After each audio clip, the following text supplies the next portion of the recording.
दिल्ली सिख गुरुद्वारा प्रबंधक कमेटी की बैठक में पदाधिकारियों के चयन को लेकर सदस्य आपस में ही भिड़ गए और दिल्ली के रकाबगंज गुरुद्वारे में नए कमेटी के अध्यक्ष का चयन किया जाना था, लेकिन बीच में ही सदस्यों में वोटों को लेकर हंगामा खड़ा हो गया और हंगामा इतना उग्र हो गया कि हालात को काबू करने के लिए पुलिस को बुलाना पड़ा और इस चुनाव के माध्यम से नए पदाधिकारी चुने जाने थे। दरअसल वोट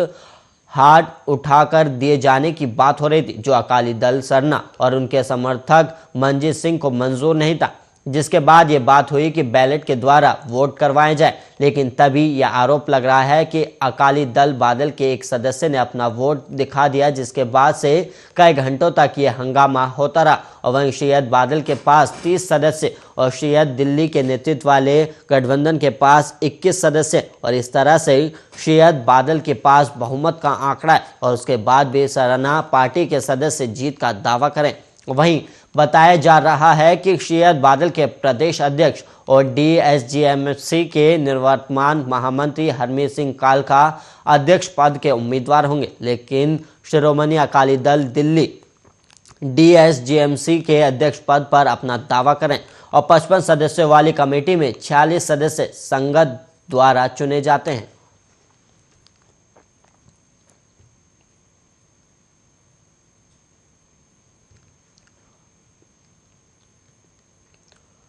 और वहीं बात करें देश में कोरोना की स्थिति की, तो देश में जानलेवा कोरोना वायरस महामारी के मामले कल की तुलना में आज कमी देखी गई है और देश में पिछले 24 घंटे में कोरोना वायरस के 3,33,533 नए केस सामने आए और वहीं 525 लोगों की मौत हो गई और देश में दैनिक पॉजिटिविटी रेट अब 17.78% है। और वहीं बड़ी बात यह है कि देश में आजकल से 4,171 कम मामले सामने आए और कल कोरोना वायरस के 3,37,704 मामले सामने आए थे। और वहीं केंद्रीय स्वास्थ्य मंत्रालय की ओर से जारी किए गए आंकड़ों के मुताबिक देश में अब एक्टिव मामलों की संख्या बढ़कर 21,87,205 हो गई है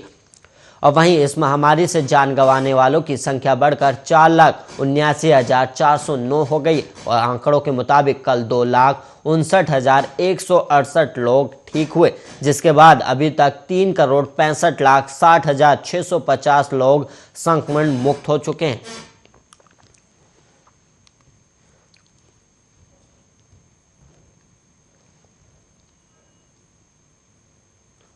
और वहीं उत्तर प्रदेश के सदर विधानसभा क्षेत्र के रामपुर बघेला के ग्रामीणों का है, जहां ड्रेन पर बने लकड़ी के पुल से लोगों को गुजरने के लिए मजबूर होना पड़ रहा है और वहीं जान हथेली पर रखकर बच्चे, बूढ़े, जवान सभी हजारों की संख्या में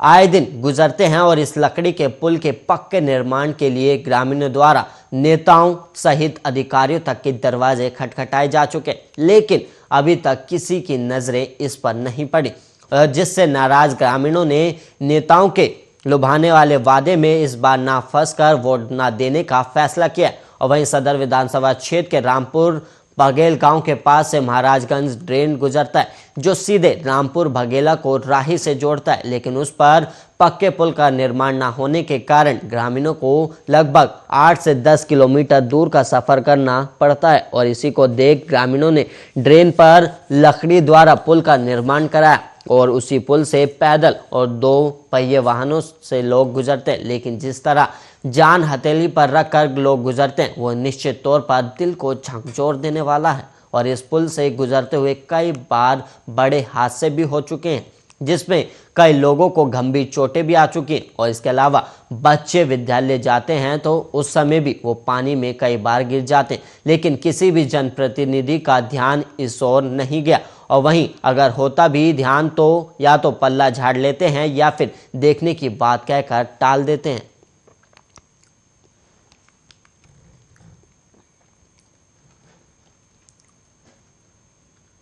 लंबे इंतजार के बाद कांग्रेस ने उत्तराखंड विधानसभा चुनाव के लिए अपने 53 प्रत्याशियों की सूची जारी कर दी और राज्य में 8 जनवरी को चुनाव कार्यक्रम घोषित होने के 14 दिन की लंबी जद्दोजहद के बाद कांग्रेस पार्टी शनिवार देर रात सूची जारी कर पाई और जबकि इससे पूर्व सत्ताधारी दल बीजेपी 20 जनवरी को अपने 59 प्रत्याशियों की पहली सूची जारी कर चुकी है और शनिवार को नई दिल्ली स्थित कांग्रेस के 15 गुरुद्वारा रकाबगंज रोड में बने वॉर रूम में पार्टी महासचिव मुकुल वासनिक और कांग्रेस से प्रत्याशियों की सूची जारी की है। और नई दिल्ली में शनिवार रात करीब 11:40 पर पार्टी महासचिव मुकुल वासनिक की ओर से प्रत्याशियों के नामों की घोषणा की गई और घोषित सूची में पार्टी के सभी 9 सिटिंग विधायकों को जगह दी गई है। और खटीमा सीट पर मुख्यमंत्री पुष्कर सिंह धामी के खिलाफ पार्टी ने भुवन चंद्र कापड़ी को मैदान में उतारा है और पहली सूची में 3 महिलाओं को उम्मीदवार बनाया गया है। और घोषित सूची पार्टी प्रदेश अध्यक्ष गणेश गोदियाल, श्रीनगर नेता प्रतिपक्ष प्रीतम सिंह को उनकी परंपरागत सीट चकराता और पूर्व विधानसभा अध्यक्ष गोविंद सिंह कुंजवाल को जागेश्वर और पूर्व कैबिनेट मंत्री यशपाल आर्य को बाजपुर तो उनके बेटे संजीव आर्य को नैनीताल से प्रत्याशी बनाया गया है। और इसके अलावा पार्टी की दिग्गज नेता रही दिवंगत इंदिरा हृदय के बेटे सुमित हृदयेश को हल्द्वानी से प्रत्याशी बनाया गया है।